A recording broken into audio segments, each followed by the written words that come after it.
नमस्कार।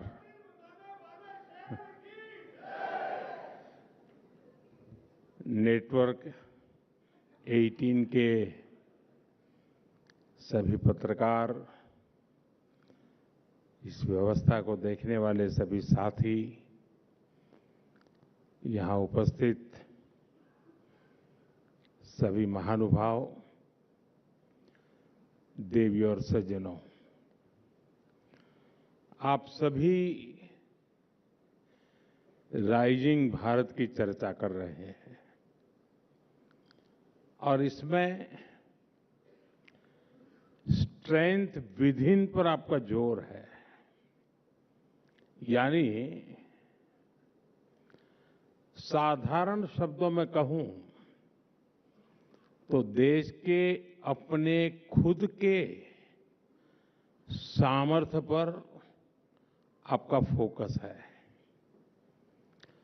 और हमारे यहां तो शास्त्रों में कहा गया है, तत्वम असि, यानी जिस ब्रह्म की खोज में हम निकले हैं वो हम ही हैं, वो हमारे भीतर ही है। जो सामर्थ्य हमारे भीतर है उसे हमें पहचानना है।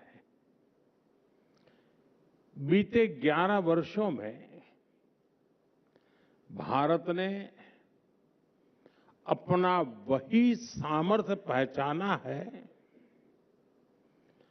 और इस सामर्थ्य को सशक्त करने के लिए आज देश निरंतर प्रयास कर रहा है। साथियों, सामर्थ्य किसी देश में अचानक पैदा नहीं होता। सामर्थ्य पीढ़ियों में बनता है। वो ज्ञान से, परंपरा से, परिश्रम से और अनुभव से निखरता है। लेकिन इतिहास के एक लंबे कालखंड में गुलामी की इतनी शताब्दियों में हमारे सामर्थ्यवान होने की भावना को ही हीनता से भर दिया गया था।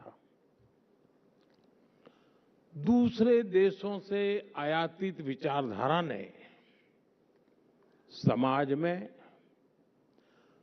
कूट कर ये भर दिया था कि हम अशिक्षित हैं और अनुगामी यानी फॉलोवर हैं। हमारे यहां ये भी कहा गया है, यादशी भावना यश सिद्धिर्भवति त्यादशी, यानी जैसी जिसकी भावना होती है उसे वैसी ही सिद्धि प्राप्त होती है। जब भावना में ही हीनता थी तो सिद्धि भी वैसी ही मिल रही है। हम विदेशी तकनीक की नकल करते थे, विदेशी मोहर का इंतजार करते थे। ये वो गुलामी थी जो राजनीतिक और भौगोलिक से ज्यादा मानसिक गुलामी थी। दुर्भाग्य से आजादी के बाद भी भारत गुलामी की मानसिकता से बाहर नहीं निकल पाया और इसका नुकसान हम आज तक उठा रहे हैं। इसका ताजा उदाहरण हम ट्रेड डील्स को लेकर हो रही चर्चा में देख रहे हैं। कुछ लोग चौंक गए हैं कि अरे ये क्या हो गया, कैसे हो गया। विकसित देश भारत से ट्रेड डील्स करने में इतने उत्सुक क्यों है? इसका उत्तर है हताशा निराशा से बाहर निकल रहा आत्मविश्वासी भारत।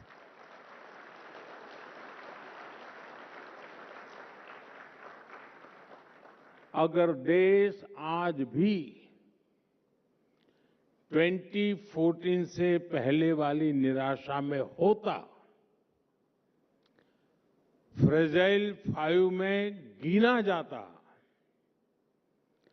पॉलिसी पैरालिसिस से घिरा होता, अगर ये हाल होते तो कौन हमारे साथ ट्रेड डील्स करता? अरे हमारी तरफ देखता भी नहीं। लेकिन साथियों, बीते 11 वर्षों में देश की चेतना में नई ऊर्जा का प्रवाह हुआ है।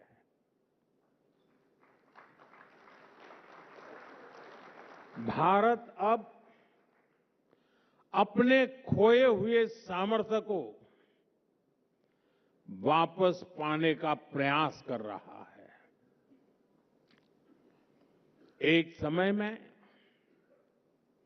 जब भारत का वैश्विक अर्थव्यवस्था में सबसे ज्यादा दबदबा था, तो हमारा क्या सामर्थ्य था?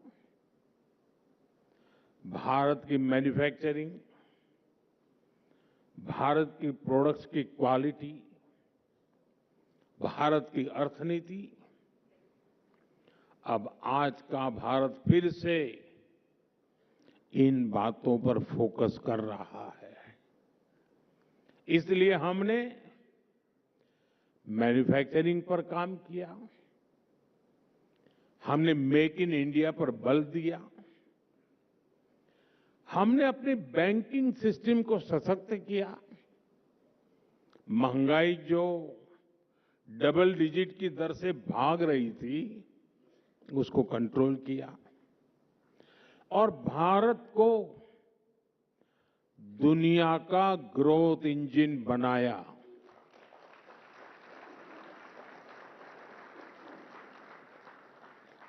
भारत का यही सामर्थ्य है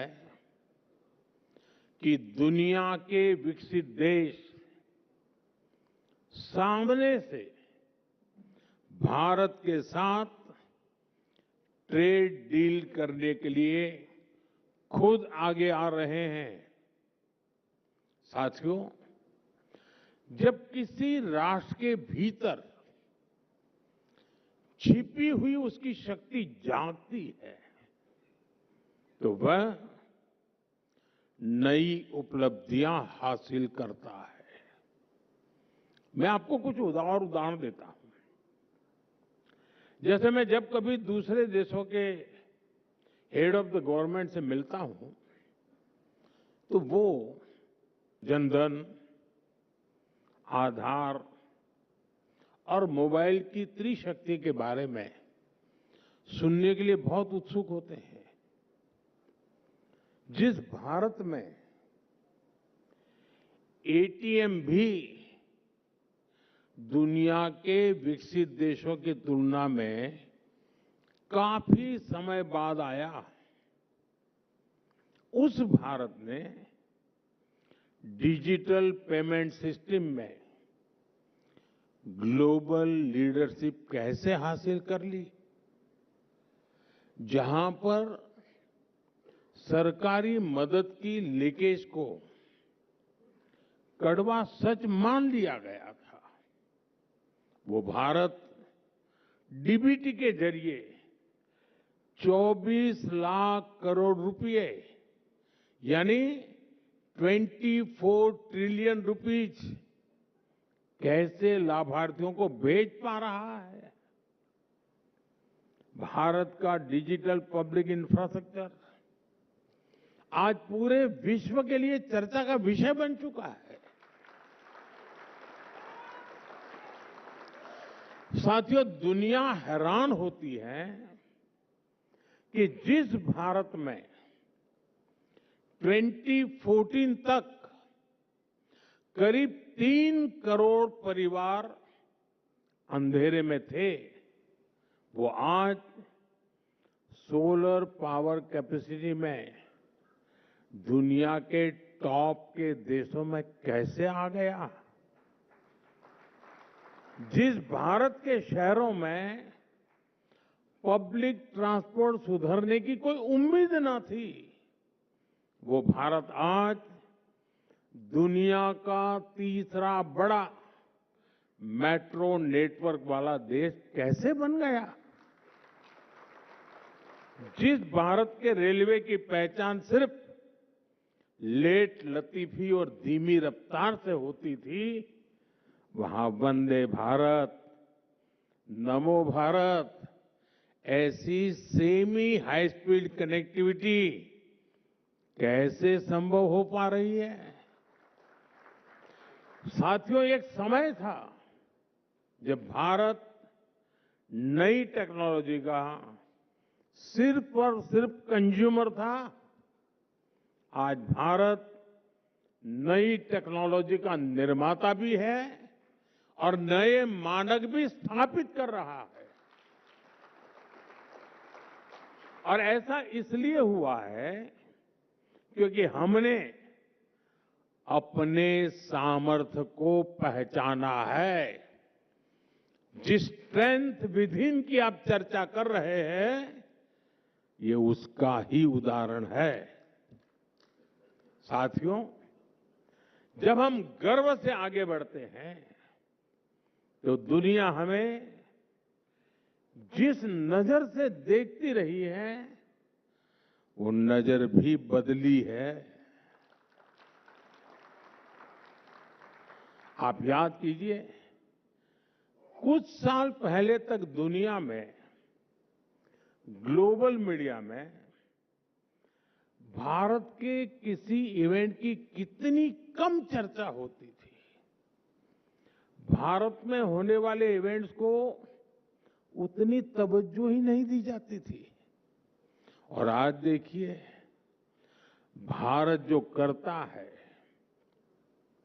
जो एक्शन यहां होता है, उसका वैश्विक विश्लेषण होता है। एआई समिट का उदाहरण आपके सामने है। इसी भवन में हुआ है। एआई समिट में 100 से ज्यादा देश शामिल हुए। ग्लोबल नॉर्थ हो या फिर ग्लोबल साउथ, सभी एक साथ एक ही जगह एक टेबल पर बैठे। दुनिया के बड़े बड़े कॉरपोरेशंस हो या फिर छोटे छोटे स्टार्टअप, सभी एक साथ जुटे। साथियों, अब तक जितनी भी औद्योगिक क्रांतियां आई है, उनमें भारत और पूरा ग्लोबल साउथ सिर्फ फॉलोअर रहा है। लेकिन आर्टिफिशियल इंटेलिजेंस के इस युग में भारत निर्णयों में सहभागी भी है और उन्हें शेप भी कर रहा है।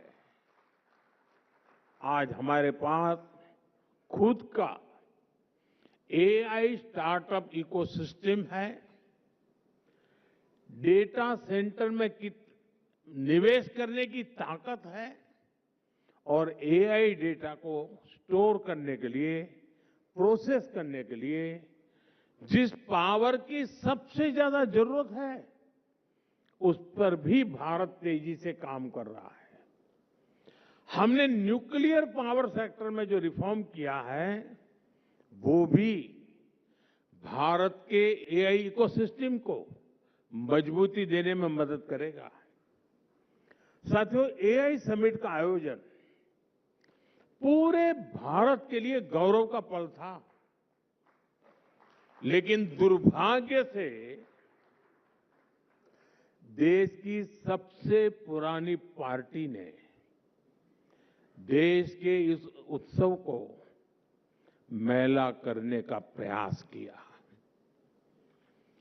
विदेशी अतिथियों के सामने कांग्रेस ने सिर्फ कपड़े नहीं उतारे, बल्कि इसने कांग्रेस के वैचारिक दिवालियेपन को भी एक्सपोज कर दिया है।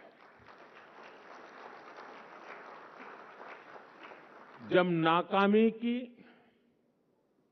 निराशा, हताशा मन में हो और अहंकार सिर चढ़कर बोलता हो, तब देश को बदनाम करने की ऐसी सोच सामने आती है।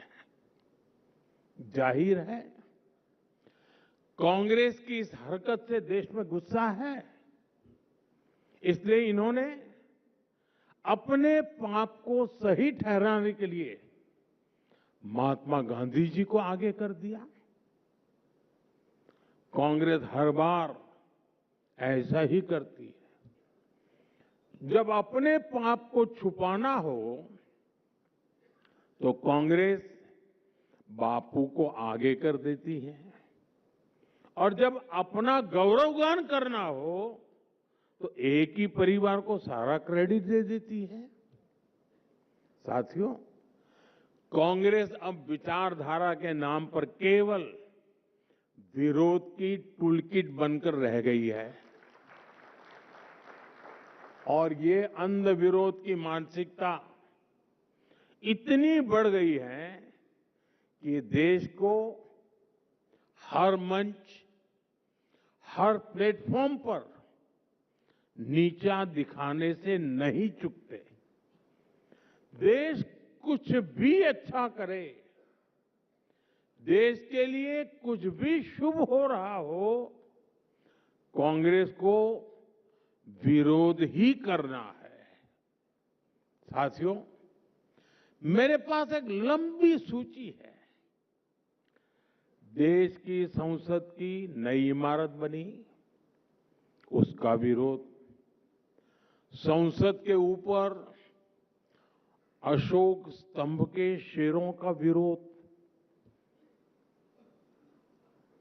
अब जिनके बब्बर शेर सामान्य नागरिकों के जूते खा करके भाग रहे थे,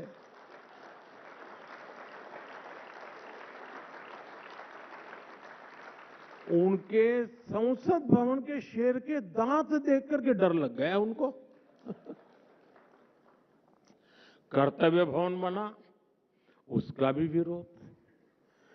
सेनाओं ने सर्जिकल स्ट्राइक की, उसका भी विरोध। बालाकोट में एयर स्ट्राइक हुई, उसका भी विरोध। ऑपरेशन सिंदूर हुआ, उसका भी विरोध।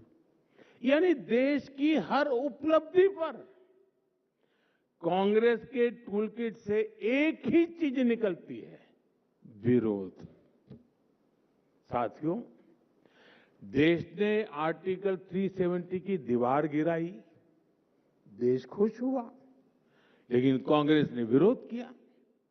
हमने सीएए का कानून बनाया, उसका विरोध।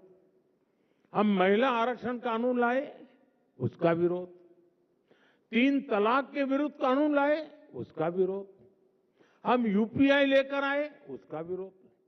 स्वच्छ भारत अभियान लेकर आए, उसका विरोध। देश ने कोरोना वैक्सीन बनाई, तो उसका भी विरोध। साथियों, लोकतंत्र में विपक्ष का मतलब सिर्फ अंध विरोध नहीं होता। डेमोक्रेसी में विपक्ष का मतलब वैकल्पिक विजन होता है। इसलिए देश की प्रबुद्ध जनता कांग्रेस को सबक सिखा रही है। आज से नहीं, बीते 4 दशकों से लगातार ये काम देश की जनता कर रही है। मैं जो कहने जा रहा हूं, मीडिया के साथ ही उसका भी जरा एनालिसिस करिएगा। आपको पता लगेगा कि कांग्रेस के वोट चोरी नहीं हो रहे हैं, बल्कि देश के लोग अब कांग्रेस को वोट देने लायक ही नहीं मानते। और इसकी शुरुआत 1984 के बाद ही होनी शुरू हो गई थी। 1984 में कांग्रेस को 39% वोट मिले थे और 400 से अधिक सीटें मिली थी। इसके बाद हुए चुनावों में कांग्रेस के वोट कम ही होते चले गए और आज कांग्रेस की हालत ये है कि देश में सिर्फ 4 राज्य ऐसे बचे हैं जहां कांग्रेस के पास 50 से ज्यादा विधायक है।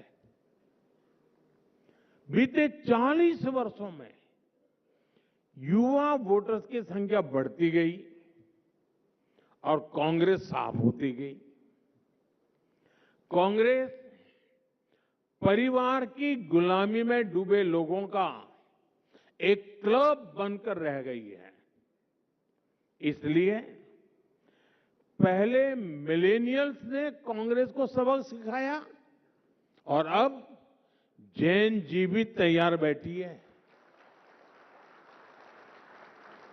साथियों, कांग्रेस और उसके साथियों की सोच इतनी छोटी है कि उन्होंने दूरदृष्टि से काम करने का भी गुनाह बना दिया है। आज जब हम विकसित भारत 2047 की बात करते हैं तो कुछ लोग पूछते हैं, इतनी दूर की बात अभी क्यों कर रहे हो? कुछ लोग ये भी कहते हैं कि तब तक मोदी जिंदा थोड़ी रहेगा। सच्चाई ये है कि राष्ट्र निर्माण कभी भी तत्कालिक सोच से नहीं होता। वो एक बड़े विजन, धैर्य और समय पर लिए गए निर्णयों से होता है। मैं कुछ और तथ्य नेटवर्क 18 के दर्शकों के सामने रखना चाहता हूं। भारत हर साल विदेशी समुद्री जहाजों से माल ढुलाई पर 6 लाख करोड़ रुपए से अधिक खर्च करता है किराए पर।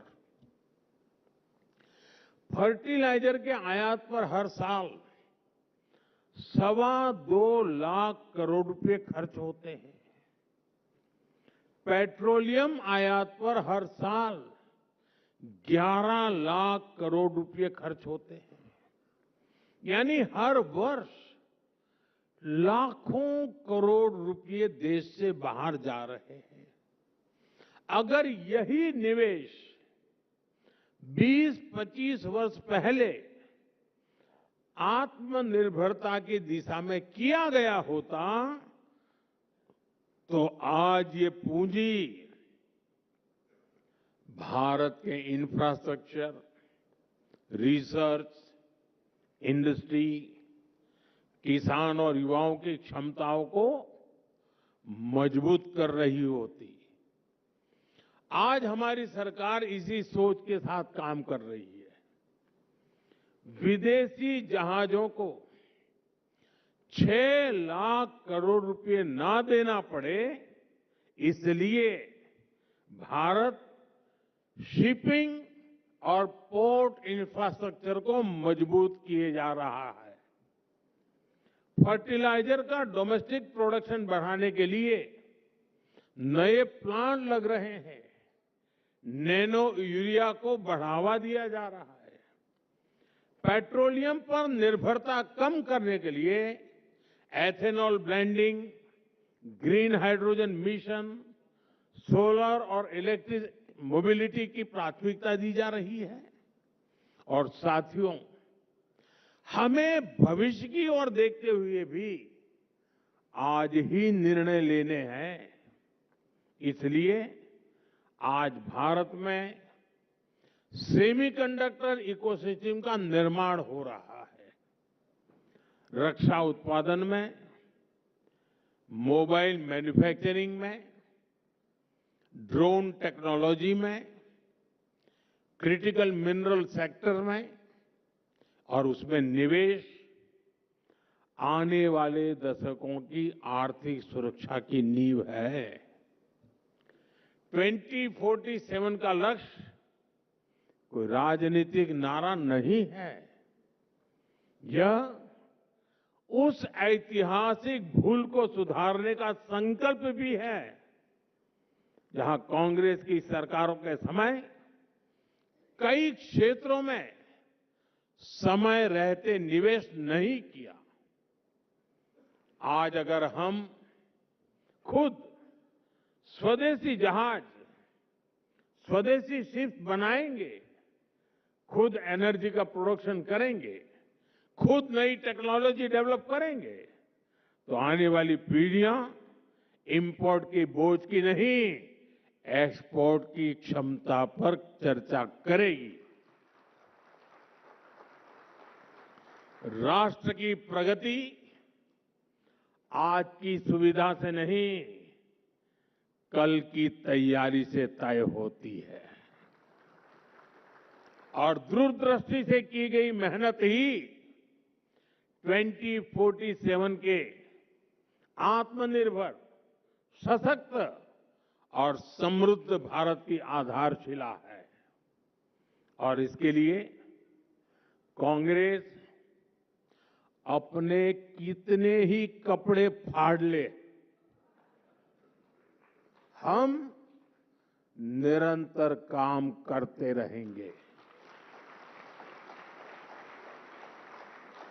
साथियों, राष्ट्र निर्माण की,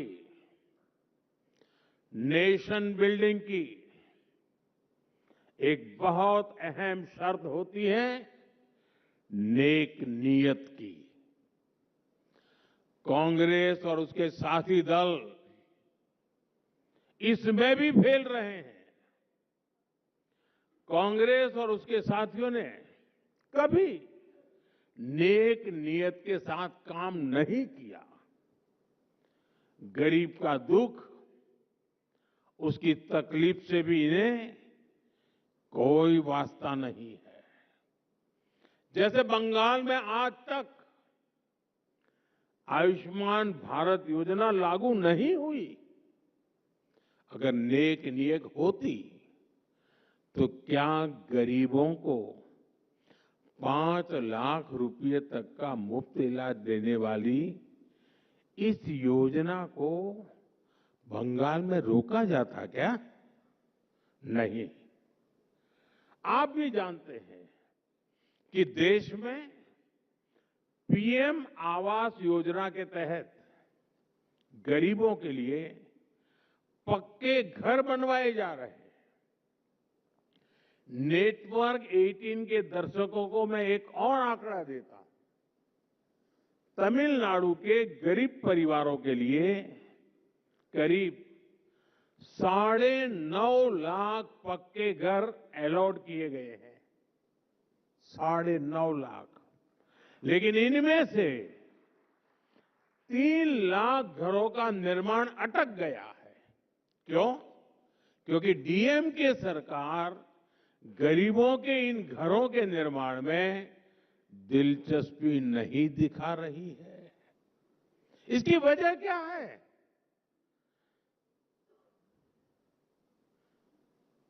इसकी वजह है नियत नेक नहीं है। साथियों, मैं आपको एग्रीकल्चर सेक्टर का भी उदाहरण देता हूं। कांग्रेस के समय में खेती किसानी को अपने हाल पर छोड़ दिया गया था। छोटे किसानों को कोई पूछता ही नहीं था।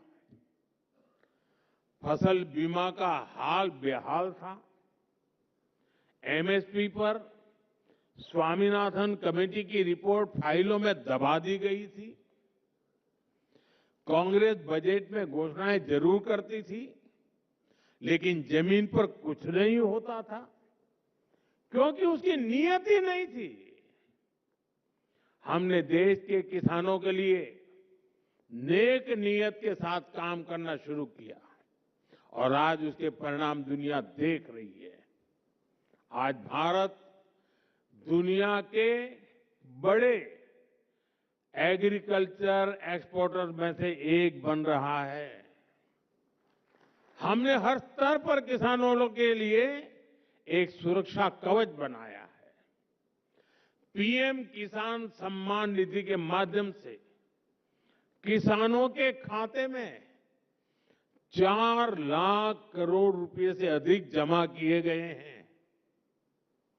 हमने लागत का 1.5 गुना एमएसपी तय किया और रिकॉर्ड खरीद भी की है।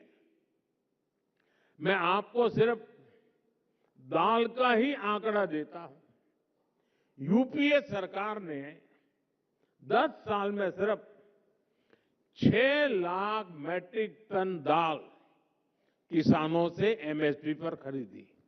6 लाख मैट्रिक टन। और हमारी सरकार अभी तक करीब 170 लाख मैट्रिक टन यानी लगभग 30 गुना अधिक दाल एमएसपी पर खरीद कर चुकी है। अब आप तय करिए कौन किसानों के लिए काम करता है। साथियों, यूपीए सरकार किसान क्रेडिट कार्ड के जरिए भी किसानों को मदद देने में कंजूसी करती थी। अपने 10 साल में यूपीए सरकार ने 7 लाख करोड़ रुपए का कृषि ऋण किसानों को दिया, 7 लाख करोड़ रुपए। जबकि हमारी सरकार इससे 4 गुना अधिक यानी 28 लाख करोड़ रुपए दे चुकी है। यूपीए सरकार के दौरान जहां सिर्फ 5 करोड़ किसानों को इसका लाभ मिलता था, आज ये संख्या 2 गुने से भी अधिक करीब करीब 12 करोड़ किसानों को पहुंची है। यानी देश के छोटे किसान को भी पहली बार मदद मिली है। हमारी सरकार ने पीएम फसल बीमा योजना का सुरक्षा कवच भी किसानों को दिया। इसके तहत करीब 2 लाख करोड़ रुपए किसानों को संकट के समय मिल चुके हैं।